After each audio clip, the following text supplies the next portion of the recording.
गोमती देवी हैं आदर्श नगर से, स्वागत है आपका। हेलो। हाँ जी मैम, हैं? बोलिए, सवाल करिए। हाँ, हमारे पैर में दर्द बहुत रहता है, कमर से लेके एक पैर हम्म। सुन पड़ जाता है। हम्म। खड़े तो बिल्कुल नहीं हो पाते हैं, 5-10 मिनट, 5 मिनट से ज्यादा मैं खड़े नहीं हो पाती हूँ। आपकी उम्र कितनी है? उम्र तो हमारी 65 साल। तो देखिए, डॉक्टर ने आपको बताया होगा कि आपके घर में एक कुर्सी वाला शौचालय होना चाहिए।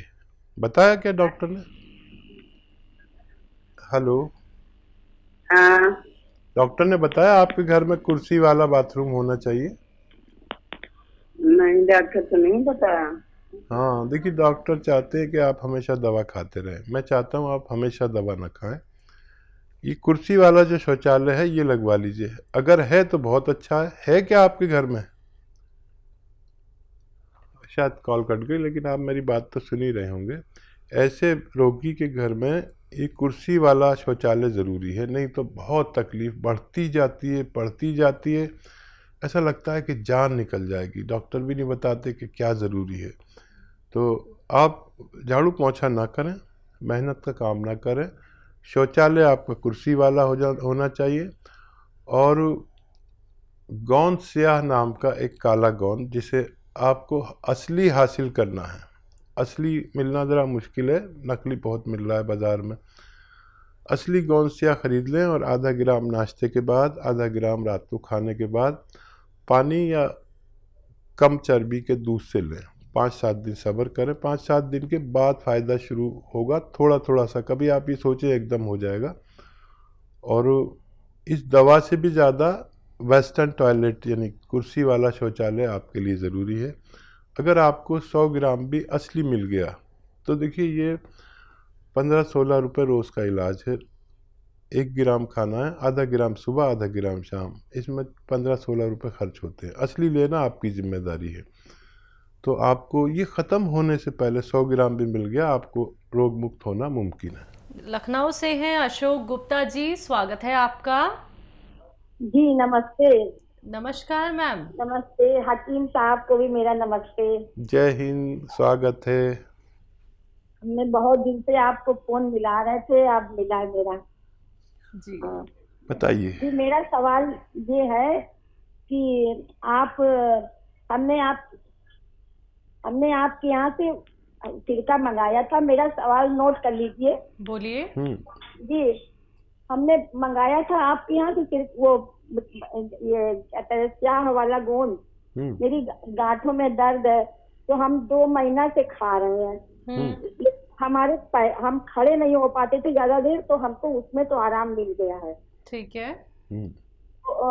उसमें हमको बहुत आराम, हम थोड़ा दूर चल भी लेते हैं और सब चल भी लेते हैं, लेकिन मेरी गांठों में दर्द नहीं ठीक हो रहा है। गांठों में केवल, और मेरे कमर से पैर तक बहुत आराम है, और लेकिन मेरी गांठों में दर्द नहीं ठीक हो रहा। हम क्या करें? 3 महीने से हमने खा लिया है, क्या और खाएं? गोंद और मंगाए 100 ग्राम? पहले आप अपनी उम्र बताइए। मेरी उम्र है 65। अच्छा, और ये दर्द आपको कब से था? दर्द मुझे बहुत दिनों से था, लेकिन इधर 2-3 साल से बहुत ज्यादा है। ठीक है जी। और क्या कहते हैं कि हम और मंगाएं, क्या करें? ठीक है। हाँ, अभी आपको और मंगाना है, और आधा आधा ग्राम ही खाना है, और बगैर चर्बी के दूध से खाना है। और अलसी ले लीजिए। अलसी भून कर, हल्का सा भूनना, ज़्यादा नहीं। अलसी बहुत सस्ती आती है, 50-60-100 रुपये तक की किलो आ जाती है। साफ़ कर लेना, कंकर बहुत मिले हुए होते हैं उसमें। उसको हल्का सा भून कर पाउडर बना लें। 1 चम्मच अलसी और आधा ग्राम गोंद स्याह, ऐसे 2 बार खाएं तो ये और ज़्यादा तेज़ी से फ़ायदा करेगा। और ये जो गांठों में आप दर्द बता रहे हैं, ये इसका दुश्मन है। और बहुत अच्छा किया आपने बता दिया पूरी बात। अच्छा देखिए, सालों से, 10 साल से दर्द था, 3 साल से बहुत ज़्यादा था। तो इलाज तो आपने सारे ही किए होंगे, जिसने जो बता दिया। जब आदमी को ज़्यादा तकलीफ होती है, दीवाना हो जाता है। लेकिन फ़ायदा ये गौंसिया से आपको भगवान ने दिया। अब आप हमारे साथ जुड़ गए हैं, इसका सबको बताइए, अपने प्रचार कीजिए, प्रसार कीजिए, अपनी ननंद को, अपने ससुराल में, मैके में हमारे साथ जुड़ी रहिए। अगर आप हमारे साथ जुड़े रहेंगे तो आप अपने साथ कई सौ लोगों का फ़ायदा कर सकती हैं, जो लोग आपकी तरह तकलीफ़ उठा रहे हैं लेकिन उन्हें पता ही नहीं क्या करना है, और बहुत ज़्यादा हम कोई ख़राब इलाज नहीं कर सकते। ये एक अच्छा इलाज है, आप खुद भी करिए, और जब पूरे ठीक हो जाएं तो हमें ज़रूर फीडबैक दें, हमें बहुत खुशी होती है। जी, महाराष्ट्र से हैं दीपाली, स्वागत है आपका। नमस्कार मैडम। जी नमस्कार। तो सबको मेरा नमस्कार। जय हिंद दीपाली जी। सर मैं बार बार फोन करती हूँ, लेकिन सर मेरी जो मेन प्रॉब्लम है सर, मैं बताना ही भूल गई। मैंने कल भी आपको फोन किया था, लेकिन मेरा फोन जल्दी डिस्कनेक्ट हो गया सर। वो ठीक है। सर मुझे ना सर, मेरा 2-3 बार मिसकैरेज हो गया है। हाँ। तो अभी उसको मतलब बहुत साल हो गए। अभी मेरा 2 साल का बेटा है और 9 साल की बेटी है, लेकिन सर मेरा उसमें परहेज जो बराबर हो गया नहीं, तो मुझे बहुत सी कमजोरी है सर। और ना सर मतलब घर में से हम जैसे मिडिल क्लास लोग हैं सर, हमारे यहाँ शराब वगैरह पीते हैं सर, तो उसकी उसकी वजह से भी थोड़ा सा मतलब दिमाग में बहुत चिड़चिड़ापन है सर। और मानसिक मतलब सर अभी मैं इसको क्या बोलूँ सर, मानसिक बोलूँ या शारीरिक बोलूँ या और कुछ बोलूँ कि सर मानसिक बहुत मतलब कमजोरी जैसे है सर मुझे, और चिड़चिड़ापन बहुत है सर मेरा वाला। दीपाली जी आपकी उम्र कितनी है? सर मेरी उम्र है 32। ठीक है।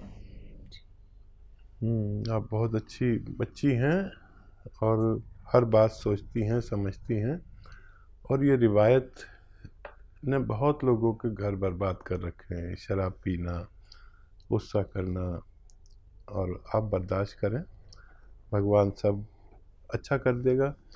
कुछ दिन तक ऐसा रहता है, हर घर में प्रॉब्लम रहती है। और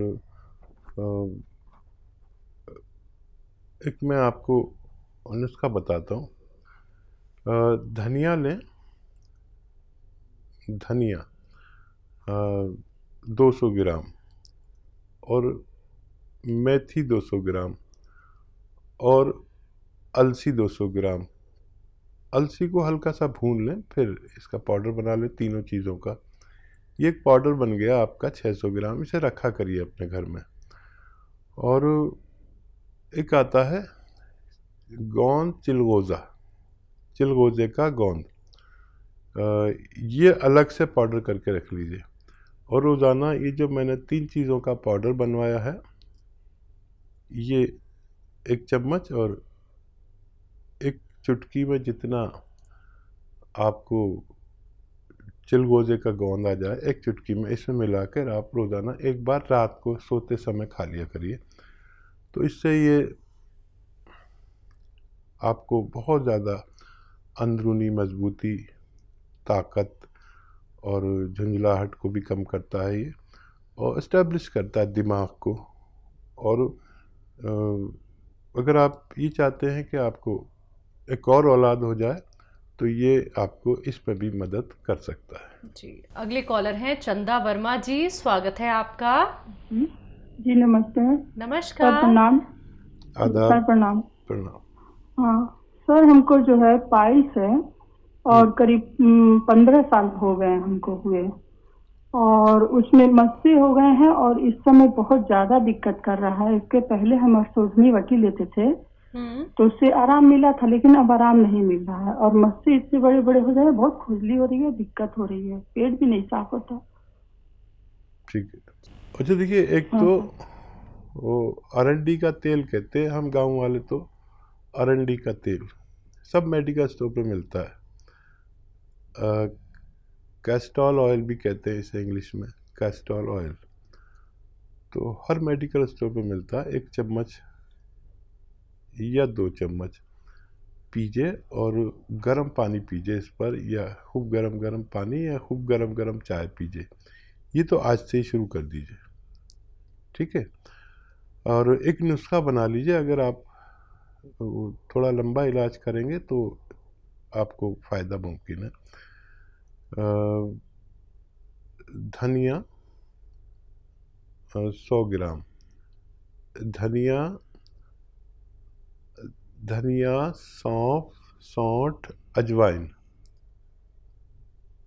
धनिया, सौंफ, सौंठ, अजवाइन, मेथी, ये और जीरा। धनिया, सौंफ, सौंठ, अजवाइन, मेथी, जीरा, ये सब चीज़ें 100-100 ग्राम खरीद कर पाउडर बना के घर में रखें और हमेशा रहना चाहिए घर में। कैसी भी पेट की समस्या हो, चाहे आप जैसी, चाहे एसिडिटी की, चाहे कब्ज़ की, चाहे बवासीर की, चाहे लीवर की, चाहे किडनी की, ये बहुत अच्छा नुस्खा है, आप हमेशा अपने पास रखें। इसका पाउडर बना के रख लीजिए। और एक आता है नमक ज़ैतून, ये असली ले, नकली बहुत मिलता है। ये देखने में नमक जैसा होता है लेकिन नमकीन नहीं होता, इसलिए ब्लड प्रेशर वाले भी इसे ले सकते हैं।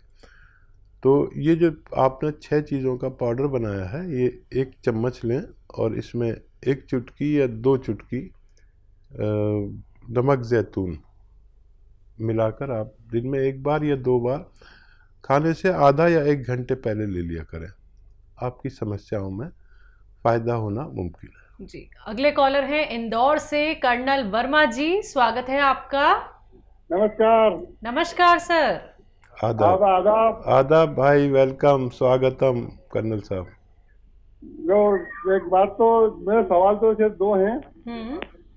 और एक बात आपने कही थी कल कि किसी से ज्यादा मोहब्बत मत करो तो तकलीफ होती है फिर बाद में।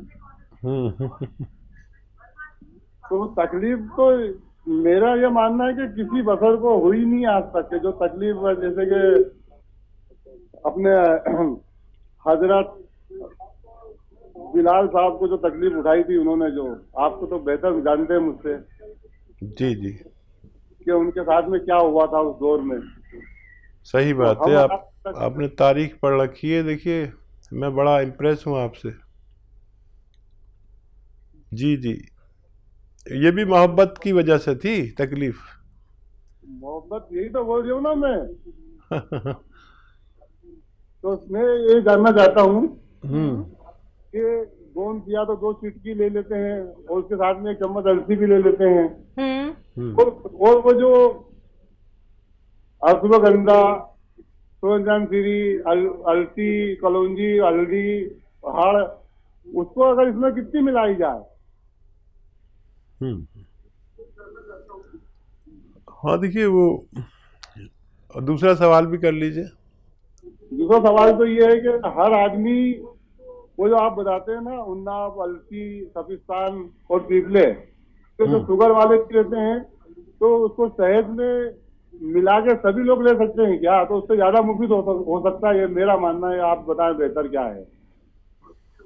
ठीक है। हाँ देखिए, शुगर वाले थोड़ा परहेज करते हैं ग्लूकोज से, और ग्लूकोज होता है, ये जो शहद है ये ग्लूकोज है, तो ये इतना ज़्यादा नुकसान नहीं देता जितना लोग समझते हैं। उससे ज़्यादातर लोग दूसरी मीठी चीज़ें खा लेते हैं, तो वो ले तो सकते हैं, और शुगर वाले थोड़ा कम लें। ये शहद में डालकर भी फ़ायदा करता है। और दूसरा सवाल, गौनसिया, अलसी, अश्वगंधा, सूरजमुखी। हाँ, इनमें दरअसल मैंने ये तरीका इख्तियार किया कि सब लोग एक से नहीं होते। आपको कहूँगा तो आप तो समझ जाएंगे, लेकिन काफ़ी लोग ऐसे हैं जो समझ नहीं पाएंगे। तो ये सूरजमुखी, अजगर नागौरी, छोटी हड़, अलसी, कलौंजी, अश्वगंधा, मैं कहता हूँ इन सब का पाउडर बना लें और इसको 2 ग्राम या 3 ग्राम, ज़्यादा 3 ग्राम, वैसे 2 ग्राम लेना चाहिए एक वक्त में, और गौनसिया को अलग से पाउडर बना लें। एक्चुअली ये गौनसिया बहुत तेज़ है, ये कभी कभी ख़तरनाक भी हो सकता है, तो इसको अलग बनाकर इसमें से आधा ग्राम इस दवा में मिलाकर उसी वक्त और तब खाएं। ये तो देखिए मैं भी बता के चला जाऊंगा और आप समझ के चले जाएंगे, लेकिन कुछ लोग ऐसे होंगे कि ना मेरी बात समझेंगे और वो कुछ गड़बड़ करेंगे। इसलिए मैं जो भी नुस्खे जात अलग अलग करवाता हूँ कि इसे अलग पाउडर करके रख लें, इसे अलग करके, तो इसलिए करता हूँ कि अगर उन्होंने गलती कर दी मिलाने की तो उनको कोई नुकसान ना हो जाए। और हमारा मकसद ये है कि नुकसान 0% भी ना हो, चाहे फ़ायदा 1-2 महीने बाद हो। तो ये सेफ्टी के लिए करता हूँ। और क्या सवाल था? बस ये 2 ही सवाल थे। और एक ये था कि हज़रत बिलाल का आपने ज़िक्र किया। हज़रत बिलाल की तकलीफ़ भी मोहब्बत की वजह से थी, और ये केमिकल तैयार होता है दरअसल दिमाग में मोहब्बत का। जैसे मेरे दिमाग में तैयार होता है मेरी औलाद के लिए, और आपको दिमाग में तैयार होता है आपके बच्चों के लिए या उन पोतों के लिए। ये दूसरे के लिए नहीं होता, और जिसके ये दूसरे के लिए होता है वो फिर कौम का रहनुमा होता है, सच्चा रहनुमा। तो हज़रत बिलाल हो या आप सल्लल्लाहु अलैहि वसल्लम हो, जिन्होंने इतनी तकलीफ़ उठाई है कि आप सल्लल्लाहु अलैहि वसल्लम की तकलीफ़ एक तरफ और पूरी कौम की तकलीफ़ एक तरफ, और उन्होंने इतनी तकलीफ़ उठाई और कभी अल्लाह ताला से शिकायत नहीं की कि मैं तकलीफ़ में हूँ। ये बड़ी बात है। हम ज़रा सी बात की शिकायत करते हैं। तो मैंने वो शेर भी कहे थे कि अपनी तकलीफ़ छुपाने में जो नाकाम रहा, अपनी तकलीफ़ छुपाने में जो नाकाम रहा, ये समझ लो कि वो किरदार बड़ा आम रहा। शायद मेरी बात बहुत कम लोग सुन रहे हो, समझ रहे होंगे कि मुद्दतों गम कोई आकर नहीं उलझा मुझसे, मुद्दतों गम कोई आकर नहीं उलझा मुझसे, एक तेरे गम से मुझे ये बड़ा आराम रहा। तो बहुत बड़ी गज़ल है, रोज़ एक गज़ल कहता हूँ, आपको सुना दिया। आपसे लंबी बात होती है तो मुझे ये डर रहता है कि जो दूसरे व्यूवर्स वेट कर रहे हैं कहीं वो बुरा ना मान रहे हो, नहीं तो मैं आपसे और भी लंबी बात करूँ।